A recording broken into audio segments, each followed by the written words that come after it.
Parkour will never go mainstream. And in the next 5 minutes, I'm going to explain to you not only why, but also how potentially we could work to make it mainstream. As someone who's been training parkour in some capacity for the majority of their life, it honestly really saddens me to know that not a lot of people do it. Now you may be thinking like parkour is kind of mainstream. You know, if you pull aside anyone on the street and you ask them what parkour is, pretty much every single one of them will be able to tell you exactly what it is. And while shows like The Office and Spider-Man have definitely popularized parkour and made a lot of people kind of aware of it, they're not actually like perfect representations of what parkour is, so people's view of it is really skewed. Like Spider-Man, for one, paints parkour as just doing backflips on rooftops and just jumping between roofs or whatever. And then The Office, even though it was a comedy sketch, I think most people know it was satire. It does kind of paint a false kind of view of parkour. At least in the public perception, it's seen as extremely dangerous. I mean, like I said earlier, if you look into something like Spider-Man, you're seeing a guy jumping between buildings and whatever. And if that's your only idea of parkour, you're going to be a lot less likely to actually want to try it because it appears just so much more scary and dangerous than it actually is. Which in my opinion is pretty funny because if you look at the actual rates, how often people get hurt, sports like football are way more dangerous. And oh, as you look at that, we're actually trying to ban football too. So we live in an age where people are a lot less anti-fragile. This is the concept where nowadays parents kind of coddle their kids to the point that they don't really experience any like danger in their lives. They don't experience any pain in their life. And I think the fact that we're trying to ban football is a great proof of this. You know, when a sport like parkour is perceived as dangerous,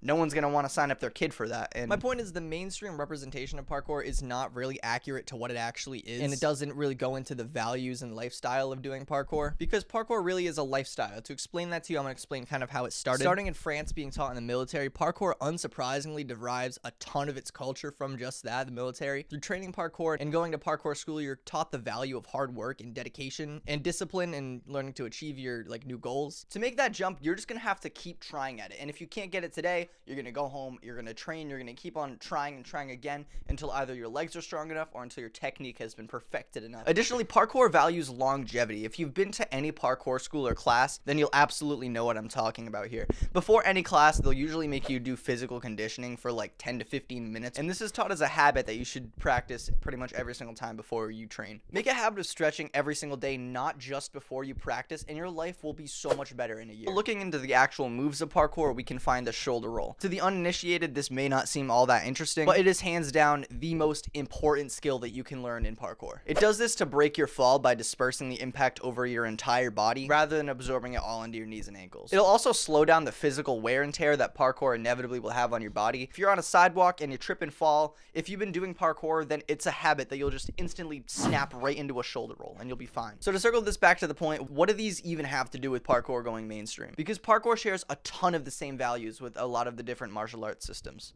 Discipline, hard work, perseverance, these are all strong values that are in martial arts as well as parkour. And just like parkour, martial arts are hardly mainstream. Now, obviously, I know martial arts are orders of magnitude more popular than parkour because millions of people participate in martial arts every year, but martial arts don't hold a candle to the bigger sports like football and baseball. And in my opinion, the reason parkour and martial arts are both a lot less mainstream is because people just don't want to put in all that hard work. Like, life is hard enough, so why would you spend all of that time training trying to get these goals that you might not even achieve? Longevity? I mean, fuck that, dude. I'm hungry. I don't think it's going to be any surprise to tell you that all of our indicators of longevity are going down. The obesity rate's going up, metabolic disease rates are going up, and heart disease rates are all going up. So with all of these indicators of our lack of longevity going up, is it any surprise that a sport like parkour, which values longevity and like discipline, is going down as well? Like, I can attest to this. When my diet is shit or when I don't get a lot of sleep, my parkour absolutely sucks. I just got back from the parkour gym a little while ago and my performance was terrible because I slept horribly last night. Anyway, yeah, less and less people are willing to work hard towards their goals, and in an age of instant gratification, people are accustomed to it and that's what they want. I mean, I even cater to this on my channel. Most of the videos here cater to people who want to do something fast and easy. If you look at the two most popular videos on this channel,